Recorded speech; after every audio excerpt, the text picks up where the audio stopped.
think this box is a little bit too big.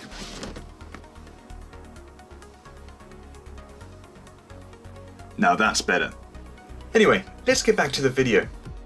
So recently, Elecom got in touch to ask whether they could send me some headphones that weren't actually headphones but big speakers that were designed to look like in-ear headphones.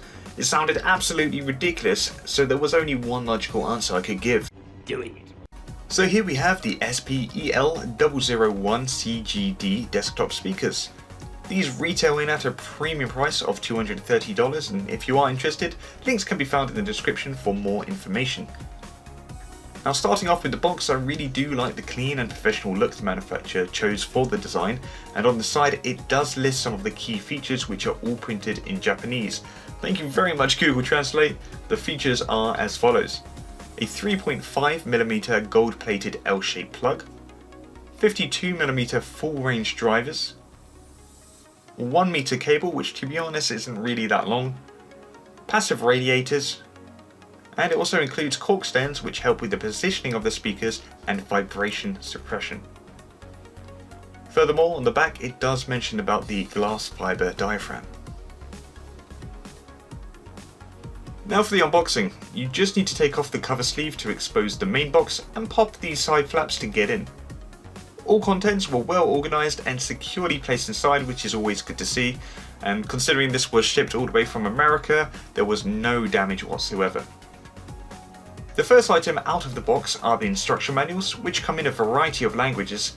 I personally found the instructions to be very clear, especially as they include illustration to help you with the setup and use of the product. Next are the oversized earphone speakers, which I must say were a bit too well wrapped, as it took me absolutely ages to get the plastic off, and honestly that's not an exaggeration, it took absolutely ages.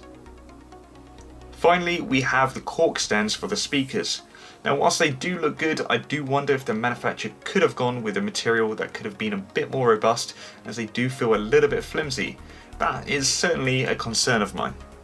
For those who don't know, this product was actually pitched initially as a joke, but the designers realised that it could actually work. And to be honest, I completely agree, the design is incredible. They've done a brilliant job at capturing all the detail from a pair of in-ear headphones, from the cable to the inline control, all the way up to the foam earbuds, and upscaled all the parts to a really jumbo size.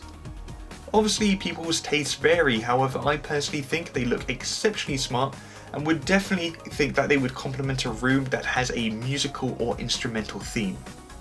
Alright, now setting this up. So first of all you want to put it in an ideal placement depending on your setup. Do keep note that on the speakers they do tell you which one is the left channel and also the right channel, so that way you can get it in the right order. Now I get it, this is not a great example of it being set up neatly, very confined area, and I've got nowhere for the cables to go. They just keep hitting and clumping up on the backboard there, so do bear that in mind. This is not really an appropriate area for setting up speakers. Yeah, so the next thing you want to do is power up the speakers, and you'll need a USB-C cable for that.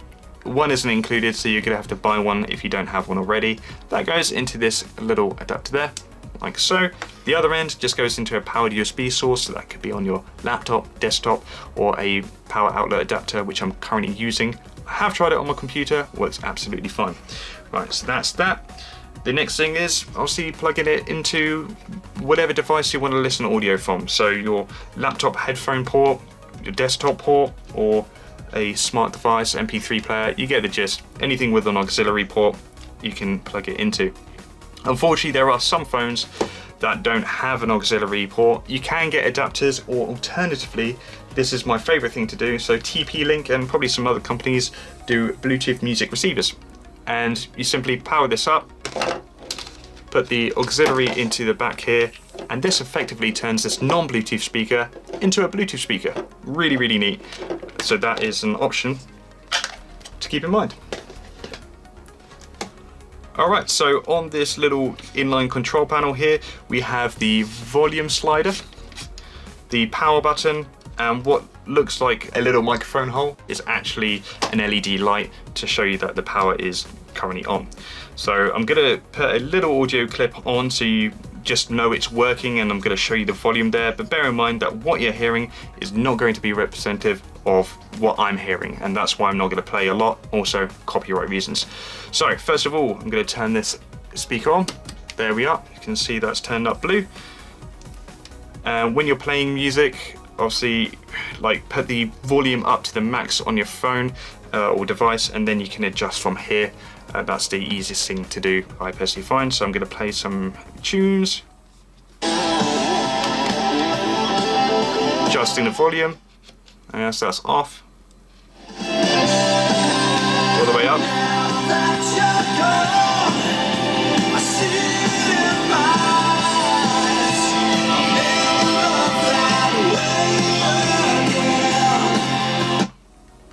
Yeah, so that's a quick example. Turn that off. I'm not an audio expert, but I certainly know the difference between some crap speakers and some decent ones, and these are very decent. I'm very pleased with it. So let's start off with the bass. I would say very well balanced. It is able to kick a bit of bass out at like a satisfactory level, but I wouldn't say it's heavy bass. So if you're looking for something that's really heavy bass, these speakers aren't for you. But as for the the other range, just in general, very clear. So the clarity is crisp. It doesn't matter if it's vocals, instrumentals, it just all sounds really good. And even if I've put the volume on max, which I wouldn't say is like party speaker loud, but still a good amount of volume, there's no distortion, or at least I couldn't hear any distortion. So overall, very pleased with the audio quality. But as a whole, I just think it's a really great package. Like, since when has anyone seen speakers that look like oversized earphones or in-ear headphones or whatever you want to call it? They just look brilliant, and it is certainly a talking point. If you want something unique in your house, and like if you're having guests around and something to catch people's eyes, this is certainly going to do it. It really is. It just looks great. And like I said before, if you've got a music themed room, or like you've got a music room, like these would just look fantastic, and it really would complement it. Not to say that it's just limited to those kind of themed rooms, but in general they would obviously look best in them. Yeah, but overall, very pleased with these. They do go for about $230 on Amazon. Obviously, I'm English. I personally would be happy spending 170 quid on these, 180. Yeah. Without a doubt, absolutely brilliant. So yeah, that's my opinion. Hopefully you guys have enjoyed this video, and thank you very much for watching.